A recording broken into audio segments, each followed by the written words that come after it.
faculty colloquium of fall 2020, our first virtual colloquium, I think maybe ever. So this is kind of a brave new world that we're in, and I'm really thrilled that you're all joining me for this. You're going to notice a couple of sort of new things as the semester goes along. The first is that we are going to have more internal speakers than usual on our fall colloquium schedule. So that's going to start next week with Rick Marcus delivering the Horace O'Coyle Chairholder Lecture. But we're going to have a variety of different internal speakers as well as some really spectacular external speakers.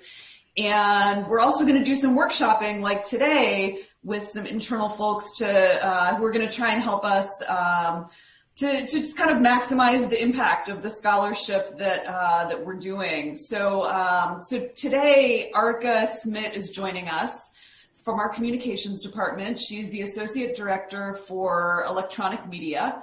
Areca has a BA in conceptual art and an MBA in sustainable enterprise. And she's worked for a variety of different public and nonprofit institutions, helping build internal policies and manage operations, and also to design their public-facing materials. Areca is bringing just a huge amount of energy and creativity to our communications department. She is so thoughtful about how to create a digital identity for UC Hastings. And today she's going to talk to you about some tools and strategies for creating your own digital identity. So with that, I'm going to turn it over to Areca. Thank you, Jody. I actually couldn't resist bringing the whole team into this. So that's why Sybil is here, and I think Samara is here even, and Susan. So if you, I'm going to turn it over to Sybil for just a moment first, and then I'll take over again. Okay, great. Thank you, Areca. Yes, and so you gave a great introduction to Areca, but I also want to introduce Susan Kostel for those who may not know her. She's our Associate Director for News and Information. She also served for several years as Editorial Director at Hastings before my time working with Alex Shapiro.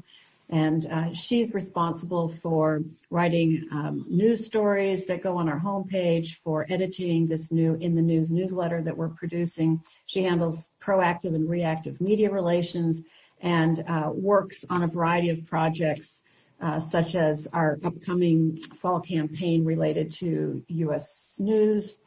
But let me just give a little bit of introduction to this topic. So we all know that the college's strategic plan puts a very high emphasis on scholarship, both production and dissemination. And so we in the communications office are looking for all kinds of ways to play a role in that dissemination in ways that will be effective, reaching our variety of target audiences. And of course, social media is one tool in our toolkit.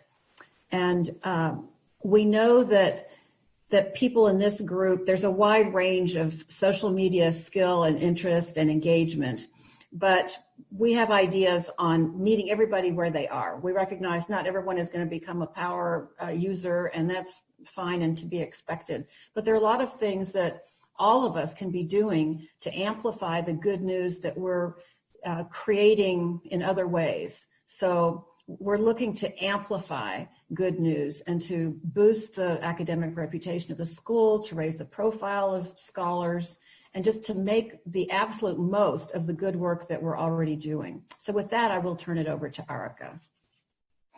Yeah, thank you, Sybil, and thank you again, Jody, for the generous introduction. Sure, and let me just apologize to the rest of the comms. I didn't know the rest of the communications team was going to be here. I would have prepared lovely intros for all of you. All right, Jody, that's on us. Okay. So I wanted to, I'll start up front by acknowledging that there's no one-size-fits-all approach to using social media. And especially looking at some of the attendees here today, some of you are going to be, are already using social media in a far more advanced way than the overview that I'm going to give and some of the recommendations I'm going to make. I am making a list of recommendations based on how I've seen the community use social media overall. And by and large, the community doesn't use social media that much. By and large, many people are not engaged very broadly, and that's okay. But I wanted to come up with a list of recommendations and an overview that really started from that place versus from the place of the super users. And we're very grateful for all you super users that are on the call and or not on the call. So let me overview uses of social media.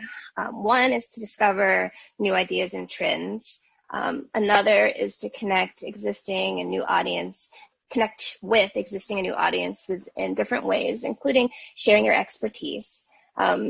Social media can be used to bring attention and traffic to your work, and also build and craft and enhance your personal brand.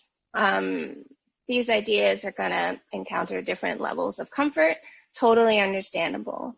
All of the platforms that I'm going to discuss can be used for these different purposes. But I think it's important to prioritize which ones make the most sense considering people's time and life constraints, because engaging social media is and can be a significant time commitment, but doesn't necessarily have to be if you're strategic about it. There's some technical points that I just want to kick off first, just to get them out of the way. One is a quick reminder, because I see people forget this all the time. You have to be prepared for whatever you say and whatever you post to live on forever. You just can't expect that you can take something back. There are no take backs. You might get lucky, but just assume there are no take backs. And so for this reason, make sure you're fine with anyone seeing anything that you post. Am I okay sound-wise? Can I get a thumbs up if everyone can still hear me? Okay, great. So next technical note is just, I want to say up front, give a small note about hashtags. Hashtags are those number signs. We used to call them number signs before they were hashtags a long time ago. But basically, these are a tool to help you connect your content to the broader conversation related to it. So, for example, I'm asking that everyone that posts something related to the college use the hashtag UC Hastings, because when someone then goes and looks at the hashtag UC Hastings, they see all the different content that ties into that. And that's really important for giving a sense for the breadth and the depth of the work and scholarship and the events and everything else that comes out of our school. So we ask that you always use that, but there will be many other hashtags that make sense. We have posts that say hashtag SCOTUS, or posts that say hashtag, BLM. There are lots of different things that you can hashtag to tie your posts to conversations. The last technical note I'm just going to give up front relates to social media handles. And these are a handle is the name you use on a given platform. So in general, we use as a college the @ sign UC Hastings Law. And across platforms, we tend to use the same handle. And this makes it easier for people to find us. They don't have to go and wonder, what are they called over here versus what are they called over there? So if you decide and you feel really inspired after this presentation to go out and start talking on all the platforms and you set up accounts, think about how you can make those accounts and those handles consistent across platforms. Handles are used to also let people know that are related to your post that you're posting about them. So sometimes you use handles in your post that way to tie your content to other organizations or other people.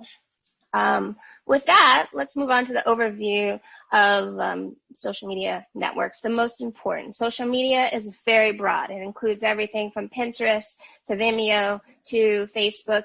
It's a broad category, but I'm going to focus on very specific platforms that I think are most applicable to what we're trying to do here, which is increasing the academic reputation and highlighting and enhancing it for UC Hastings Law. I will note really quickly that in the chat, I put the document that I'm working from so that you have it as a reference and you can share it, use it, and my contact is also in the document.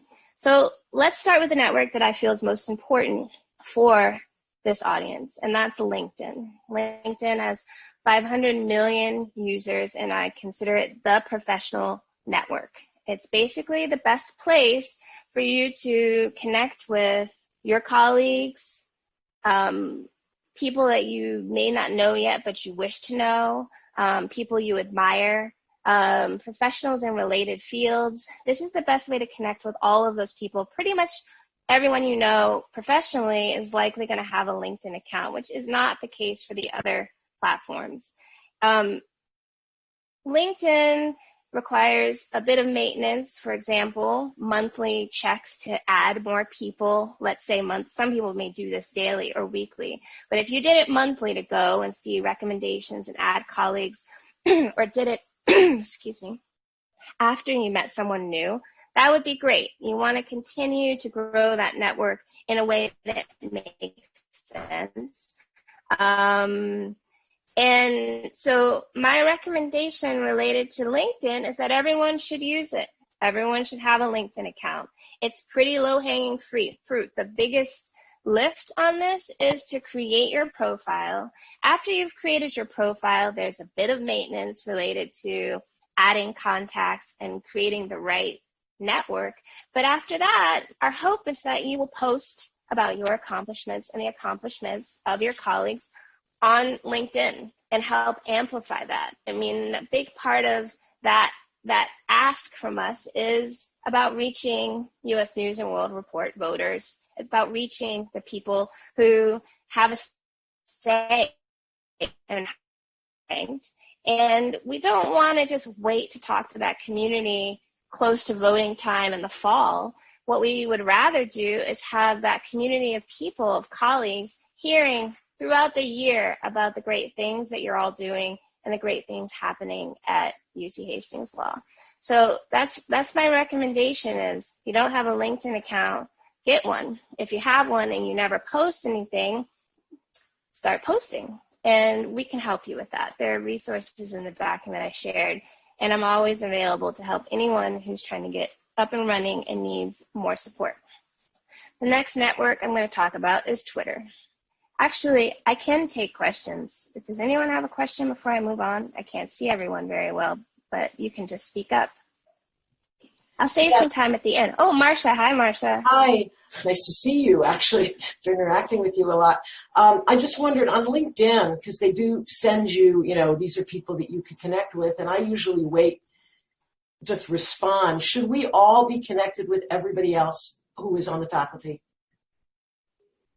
Should we all just click those? Okay, because Absolutely. Okay. You should be connected with everyone that's on the faculty. You should all be connected to me. Let's all be connected to Sybil and Susan. And if there are students that you mentor or know or interact with from your classes, connect to them.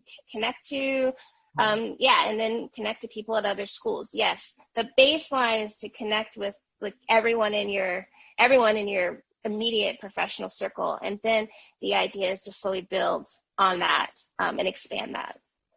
Other questions? I can look in the chat here. Okay, nothing there. Okay, so we'll go to Twitter. So Twitter, 328 million users. I think Twitter is where the conversations are happening. It's a place where you can stay in touch with the most up-to-date reactions, responses to what's going on in any given moment in the world, in our country and the world. Twitter is a place to really observe and participate in conversation. Because of that, Twitter works best with a lot of active engagement. That means if you really want to build a following and you really want to create relationships, that involves reading a lot of information and commenting. And if someone comments on something that you do, responding. I mean, it's not, you can use Twitter passively, but at its best, it's not a passive social media network at all. I think that it works as a broadcasting tool. And I'm going to go back and show a couple of visual aids in just a second. But I think Twitter works well as a broadcasting tool if you build enough momentum to have followers. And so you don't have to only use Twitter if you're willing to engage and enter into a lot of dialogue. You can use Twitter to just regularly share news about an organization that you may be involved in. I'm going to show you work-life law in just a second. You can also use Twitter as a place to just gather information and ideas and research. Those are perfectly valid uses of Twitter, and that's how I recommend. I recommend that for most people, and not all people, because as I said, there are super users on here that I see engaging in Twitter all day long. But for most people that at the school, I would say that Twitter is a tool to go and observe conversation and learn ideas and see, how people are reacting and look for inspiration. I'm going to screen share and show you a couple of visual aids so you don't just look at me. So I'll go back to LinkedIn. I'm looking at Susan's LinkedIn right now. And you can see, hopefully everyone can see that Susan, right now, these are posts. So Susan's very good at picking up the news and posting it and sharing it out related to a range of topics, articles we've written at school or news stories we've written. Also, things related to activities. This post related to orientation picked up 31 reactions and 3 comments. That's a lot of engagement, and this didn't take that much to accomplish. Sharing out about the recent New York Times piece that Joan Williams put together. So this is just giving you a sense for posting on LinkedIn. If you look at all activity, you can see that there are also likes, just interacting with other people's content so people know you're paying attention. This may be a level that's a little further and takes more time because it requires paying attention to it. If you just post, it's great. If you get to the point where you're seeing what other people are doing and you're reacting to it, even better. I'm going to move over. Do you see Twitter now? Someone nod? Yes, you do. Okay, just to make sure. So this is someone's Twitter account. It came up in my feed, and it's just showing this is an example of real engagement. Made a funny tweet, and then there was so much reaction to it. I'm going to actually go to the retweets and comments. 718 retweets and comments, I think that was. Here, the comments. So many people jumped in on this, so interested in the topic, and every time you see Sejal here has responded, or not every time, you can't actually see all the responses, but a lot of times there's a response, there's a like, there are other people that are participating. It turns into a conversation is my point. It's hard to show you the whole thread, but you get an idea that there is a lot there. This is another type of a way to use Twitter. This is Center for Work-Life Law, and they are doing several things. One is retweeting content that relates to their center's objectives and relates to their center's mission and goal and what the center is talking about. And of course, sharing out their own content about events and papers and news and articles. And so you get a sense here for that broadcasting function that you can set up on Twitter. And you can use tools to sort of even cull material. You can either surf Twitter for it, or you could use tools to send you alerts when something comes up that might be interesting, and then post it. So I'm going to stop sharing, and I'll come back to that in a second. So that's the Twitter recommendation. Any questions about this? Fantastic. Next is Facebook. Facebook has over 2 billion. Ooh, sorry. What happened? I think there's some questions in the chat. Oh, you guys are making me have to be sophisticated. I need to talk, read a document, and look in the chat. Got it. Let me get in here.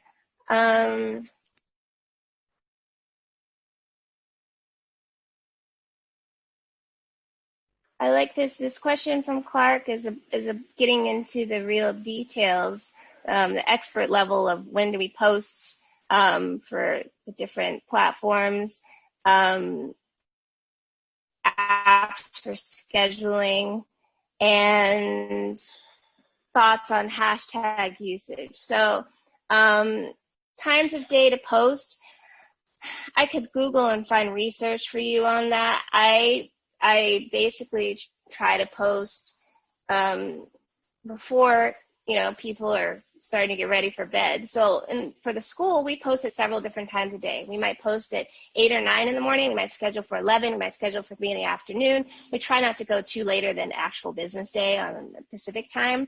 But I will say that for most people, if you just post, we're so happy. I mean, I could get into the nitty gritty of when would be best, but honestly, this is new for so many that I don't want to make it too complicated. But I can look up the information and get back to you on that. Scheduling, I use Hootsuite. There's Sprout Social. There's also, I'm blanking on the other one that I really like, but I'll get back to you. But Hootsuite is one that's very commonly used to schedule posts. I recommend if you schedule posts that you schedule them for a time when you're awake, because if you make a mistake, you don't want to wake up to, you did this, what'd you do, why is this? And you want to actually be aware and available to address something wrong. And hashtags, I try not to put more than 2 or 3 in a given post. I think the idea is to focus the content on a topic and not distract with the use of hashtags. So 1 to 3 hashtags is great. Hashtags embedded into the text, especially for Twitter where you don't have many characters, I think works well. And if you have more room, putting them at the end of a post, fine also. Great. Thank you, Jared, for addressing that. I see Shaman's question. We'll get back on posting.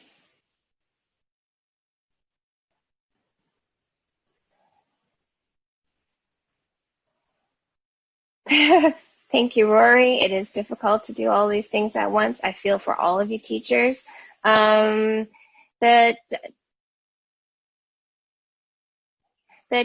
document I referenced is in the top of this chat, in the chat in Zoom. At the very beginning at 2:59, I posted a document, a PDF. That's where the document is that I'm referring to. And if you have trouble, let me know and I'll send it to you. If you post a lot, you'll get a global following, and then you have to try to keep your followers in Asia, Europe, Latin America happy with fresh content too. Yeah, Jared, that's a pros problem. Not a problem that most people will have, but yes, set the example. Struggle is real. Hey, lead us. There are analytics in the back end of platforms to see how things are doing, and there is data out there on the technicalities of when to post. I think it's a thing that's a moving target.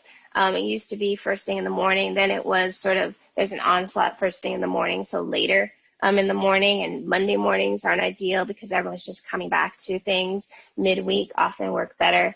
So, all right, I think I got through most of the questions in the chat. I'll keep an eye on that after we deal with Facebook. So Facebook, I call it the sort of grand poobah of social networks.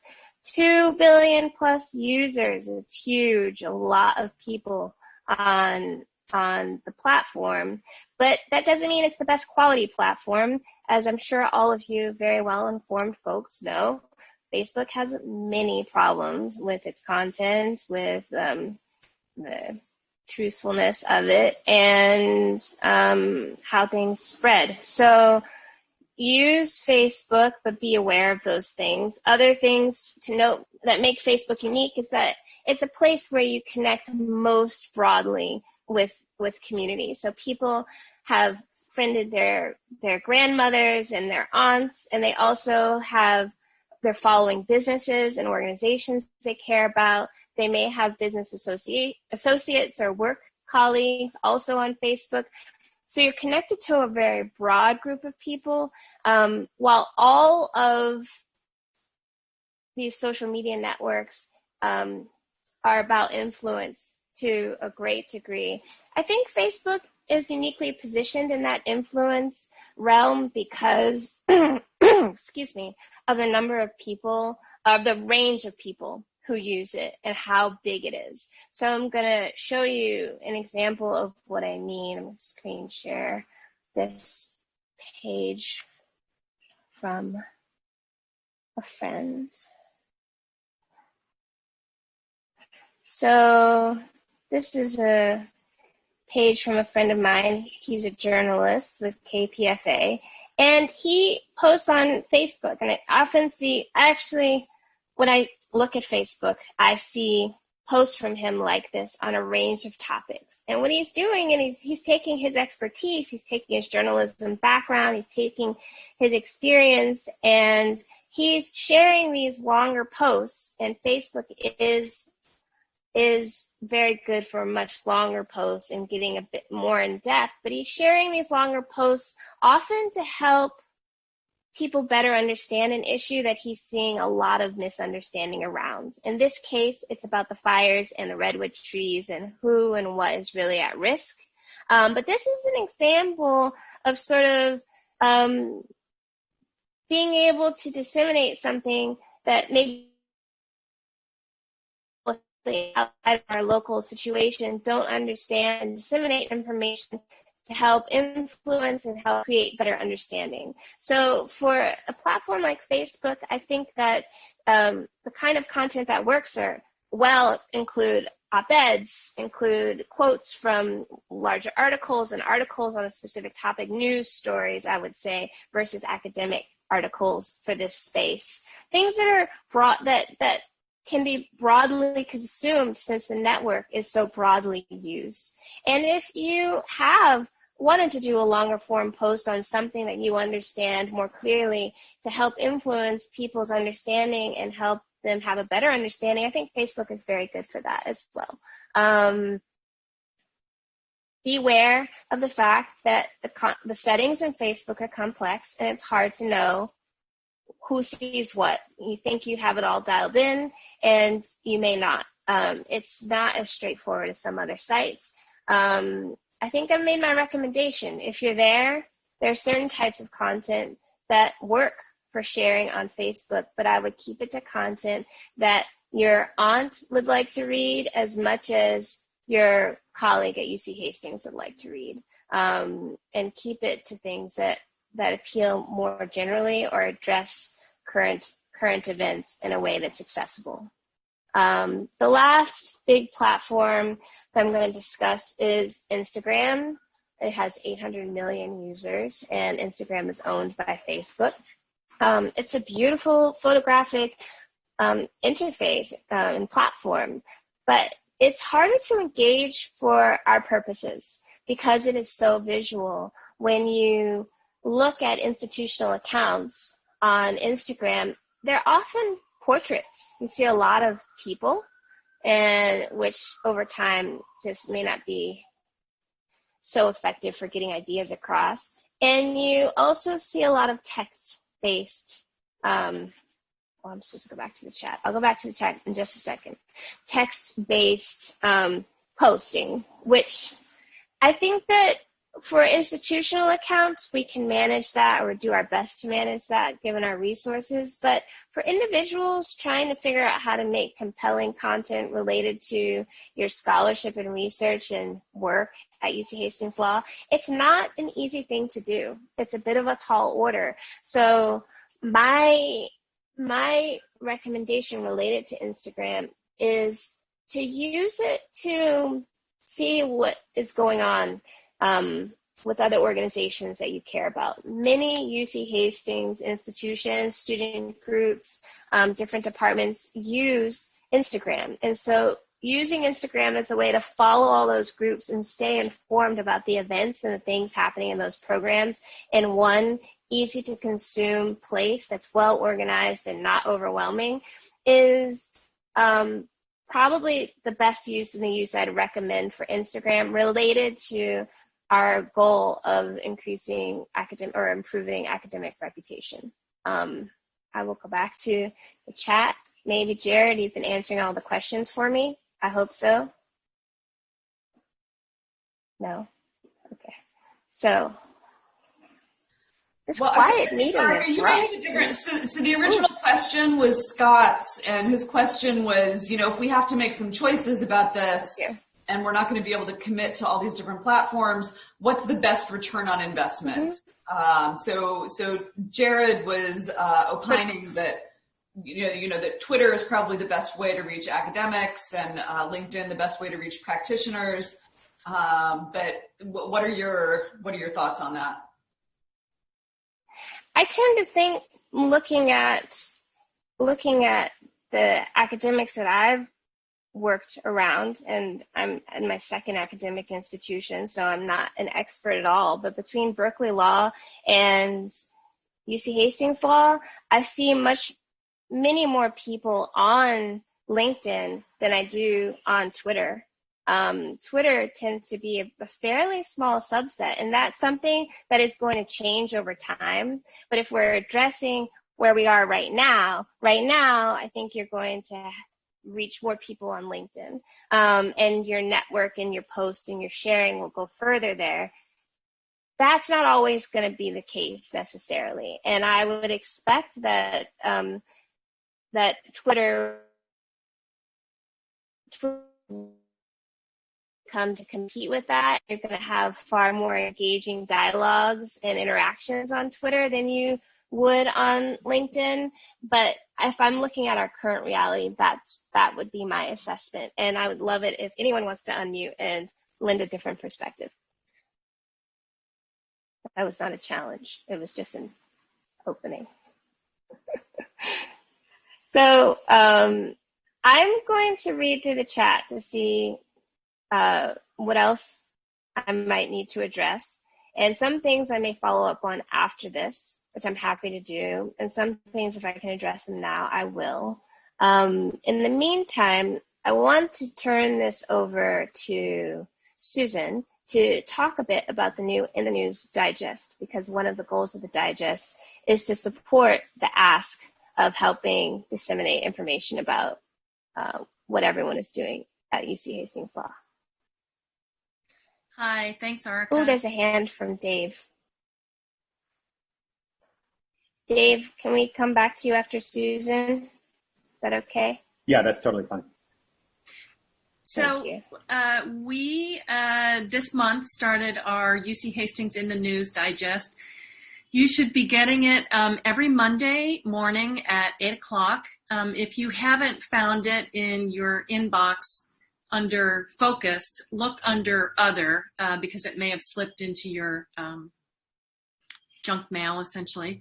And so this is a weekly digest that includes stories in which our faculty have been quoted.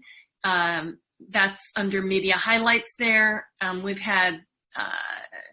We have a really impressive faculty who are very engaged. And so whether it's the Financial Times, the New York Times, the Washington Post, National Geographic, Bloomberg, we have wonderful content that can be shared by peers each week. Then we have college and community stories under that. Those are stories for our homepage. We know that you're not going to our homepage to find out what's going on with the school. So we have developed this as a way to push that content out to you. Again, those are great pieces to share on LinkedIn, for example, or to share on Twitter and tag a student, that sort of thing. Then lastly, we have a column a section for scholarly leadership. And this is drawn from the monthly scholarly roundups that I used to get from Scott, and I now get from Jody, as well as other things that we may get from each of you individually, such as I'm going to speak at this conference, and that's coming up. Rick Marcus is going to give the COIL Chairholder Lecture September 1st. I know Hadar is doing Lunch with the Expert later this month, and so those will be there. So you can both share things that have happened, as well as try to draw interest to upcoming events. So the idea here is that these are all live links, and for the media highlights and the community stories, there's a little subtitle that gives you an idea of the focus of the piece, etc. And ideally, this is your cheat sheet for social media for the week. And you can share these, schedule them and share them over the week if you want. I tend to post in real time so that I can be there to engage in the conversation, as Areca mentioned earlier. Any questions about the newsletter and how to get your content in it so that it can become part of this broadcast effort?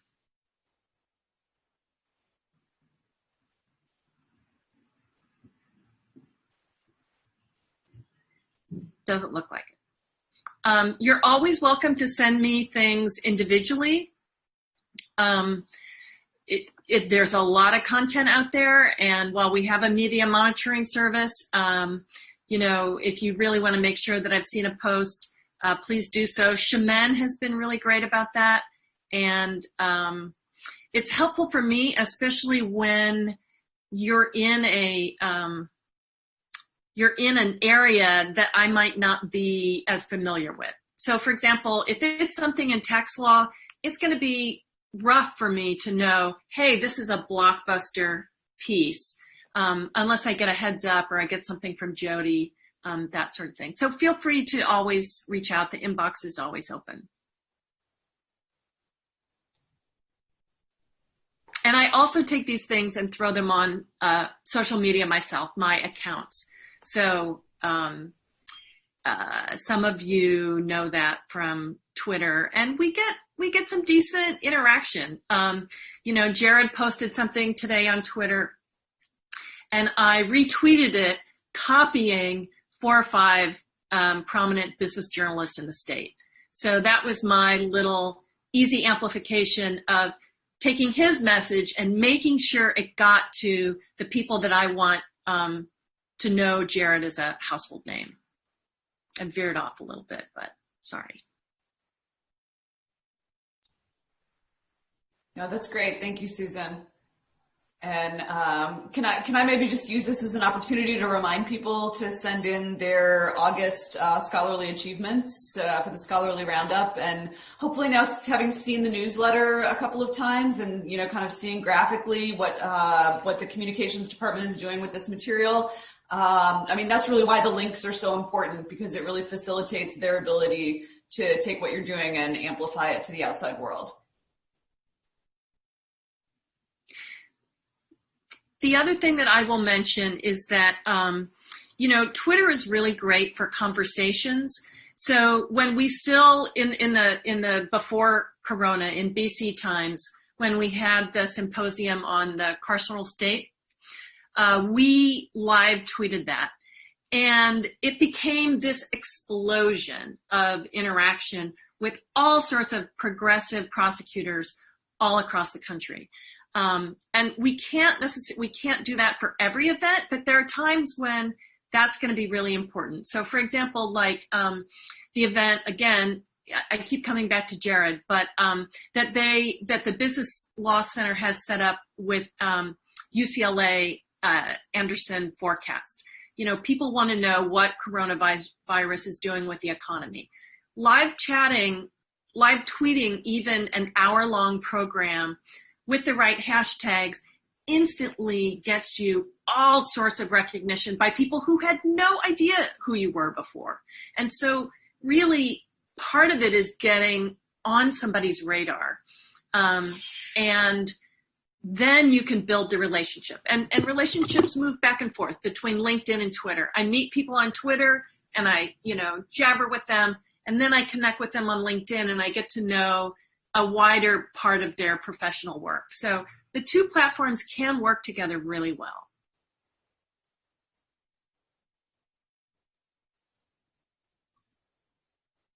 I think Dave wanted to say something. Yeah, I mean, it's sort of a question that I feel like you've partially answered during this conversation. But so the basic question is like, if it would be possible to put together some very specific guidance on how to get a passing grade in social media. Like I'm the sort of person who, I understand the importance of this. I appreciate it. I also look at the level of engagement that like Jared or Dorit has. And I admire it, but it also gives me the willies and I want no part of it myself. And so I guess the question is like, what's the sort of, it sounds like you've already said there should be some involvement on Twitter. There should be some, I should be on LinkedIn. I shouldn't have dropped off Facebook a couple of years ago. And that I should be sending information to you all from time to time. Are there other specific to-do items for the student who aspires to a gentleman's C in social media and doesn't want to do any better than that?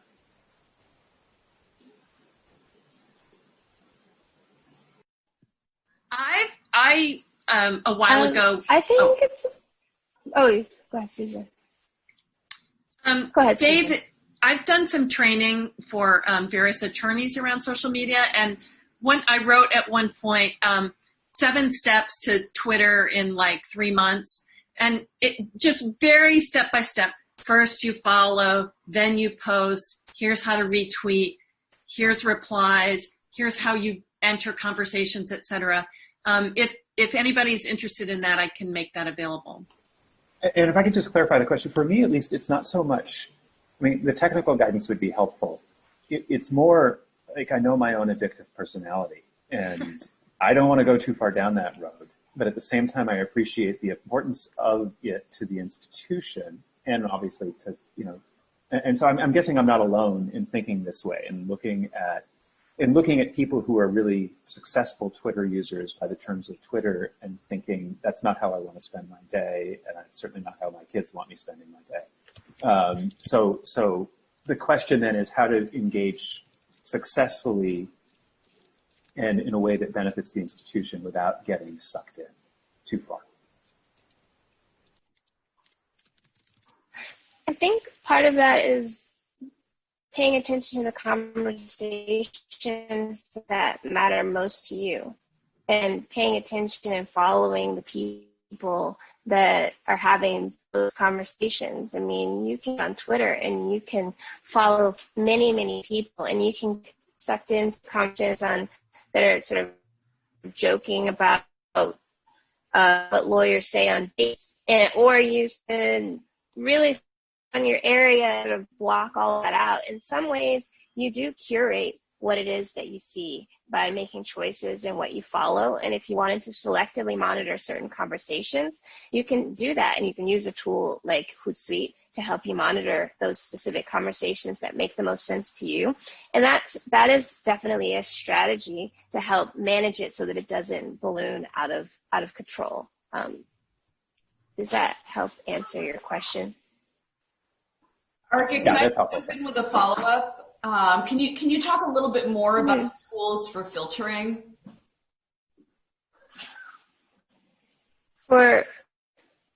Sorry. Okay. 1 second. Okay.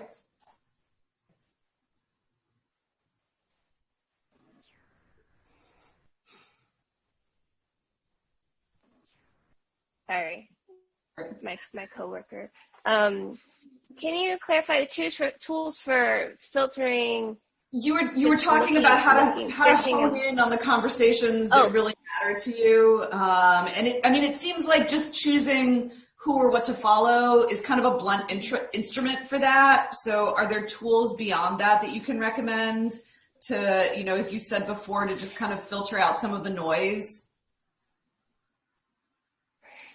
I think it's a trial and error type effort. So you may follow a bunch of things and then you see a bunch of noise and you have to go in and make adjustments. You have to go in and say, you know what, the content this person is providing is not what I need to be seeing, is not for me. And you go and you unfollow them, and it's not a sort of, you can just do it and know exactly what needs to happen and leave it. I find that it's something that takes some back and forth to dial it in to make it work for you, instead of just make it work for you.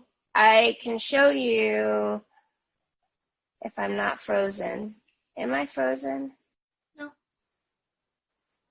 Okay, good. Everyone else is frozen, so I was not sure.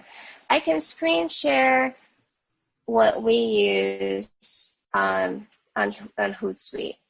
And Hootsuite has the ability to set up certain mentions. So this is just my Twitter dashboard, but it's showing mentions of UC Hastings Law.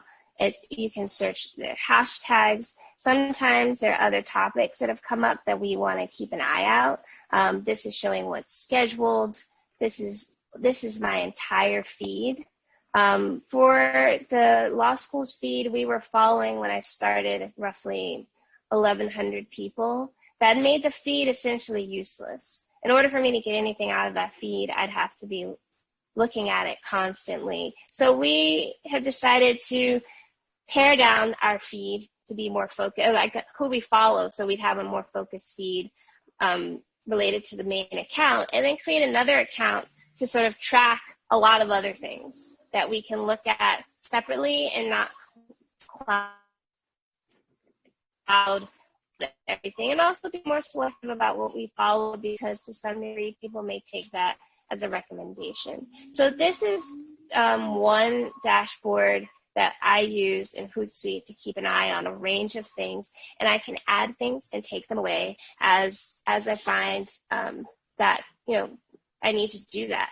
And we can add topics like the Tenderloin is a big issue and what's happening with the lawsuit. We can add that as a topic to follow and monitor. A lot of times we're hashtagged in those things, so they're going to come up.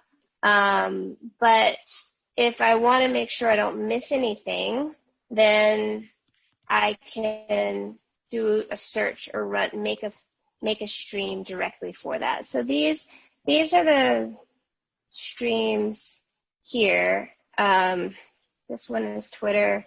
There are also other ones for Facebook. And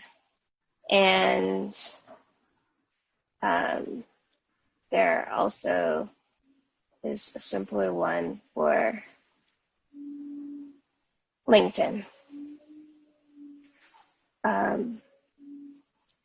So that is one tool and one way to do it. But I think that making your best estimation when you set something up and then being prepared to make adjustments is going to be one of the best ways to go. Let's see, chat said. I see a question about hashtags. So the way that you can make up hashtags, but if you make up a hashtag that's obscure and doesn't link to an ongoing conversation, it doesn't help you as far as joining a conversation. Sometimes, especially earlier in social media, hashtags were used almost like a punchline. They weren't necessarily just about joining the conversation. But I think now the way that they're used most often is to join a conversation. So what I might do before we do posts on our own institutional social media account is, if I think I want to use a certain hashtag and it's not one that I've used before, and I'm not certain that it's a hashtag that is being commonly used, I will go and search a term and search a hashtag and see what comes up. And if something oh, and sorry, if something comes up that works, great. And if I find that the thing I want to say doesn't really have a good associated hashtag, I may pass. The other side of that is some people developing social media campaigns around issues or other things by creating a hashtag that specifically relates to that in the hopes that it will catch on and many people will use it and starting a new conversation. But you generally want to be pretty thoughtful about that so that you don't diffuse the conversation that you're trying to have. And an example of the school trying to do that some is the hashtag UC Hastings 2023, making class hashtags for each incoming class. So that's something that they can use on an ongoing basis to talk about class accomplishments and the different people coming in and hone in on that group. Jared has a volunteer answer for Dave on passing grade social media. Jared, I'm going to turn it over to you. So first, I just want to thank Areca and Susan and Sybil. I think that social media sort of output of the school over the past year has really been, I think we're doing great things. We're doing even better things. Dave, so I just want to give you a sense of how I would think about social media and where a passing grade is. So based on the investment of your time, there are different, the investment of your time and how good you are at social media, there are different levels you can reach like within the influencer universe. Right, so if you as a professor, right, are in the business of propagating scholarship and trying to influence debates and opinions, right? So we are already basically influencers before we even sign up for Instagram. Like that is effectively what we do, where the people who are the most cited are also the people who have the biggest influence in the discipline. So the base case use of social media for a law professor is to follow scholars in your area and use social media to distribute your work to other scholars in your area and be part of the conversations that people in environmental law are having, right? Then there's a level beyond that where you become known enough for what you tweet or what you share on LinkedIn. I think Twitter is more effective for sort of joining a conversation where you start to acquire recognition among professors in cognate social science areas who are interested in the same problems. And those can be really useful interactions because they can alert you to research and ideas that you don't necessarily run across organically, and it allows you to then acquire that audience to share your ideas. Right? Then there's a level where you achieve broader recognition among law professors where you become, oh, wow, everybody knows who Scott Dodson is. Everybody knows who this person is. So if you're a law professor on social media, you sort of follow people who are well known within the industry. You can then acquire policy recognition among journalists and members of legislatures, right? Where then you will start getting phone calls from random legislatures. Jamie King did that, right? Through her scholarship, which was distributed, right? That was a level that she reached. You can acquire a national reputation in your area, and then you can become a national commentator on law and politics generally. The member of our faculty who really jumps out at me as having achieved that is Vina. Vina is very good at social media, and she's acquired a voice on lots of different social issues using her authority as an employment law scholar in order to branch out into other areas. She's also prolific, which is why she's been able to do that. I think the basic sort of passing grade in social media is connecting with scholars in your area and using the platform to distribute your work. What you'll discover very quickly is that when you do that, you also get the benefit of customer discovery, where you get to see which of your ideas really have traction and are interesting to other people, and it helps you choose topics for your next law review article. So you really kick off a very virtuous cycle when you make a basic investment in acquiring a platform to learn more about what people think about your ideas. But to me, that's the basic level. And if you want to graduate to, aspire to the Vina level, you can do that. There are other people on this faculty, obviously. Robin has a huge platform, but she really didn't build it through social media. She built it the old-fashioned way, which is much harder.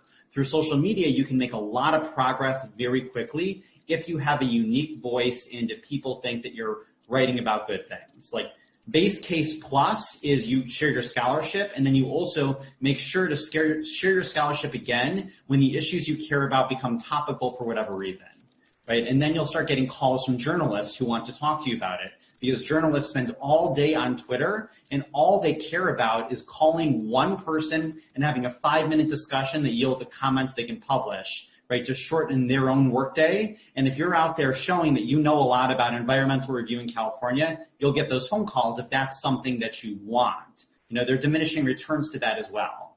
But that's how I would think about it. I didn't believe in social media at all until a couple of years ago. Richard Boswell talked me into it.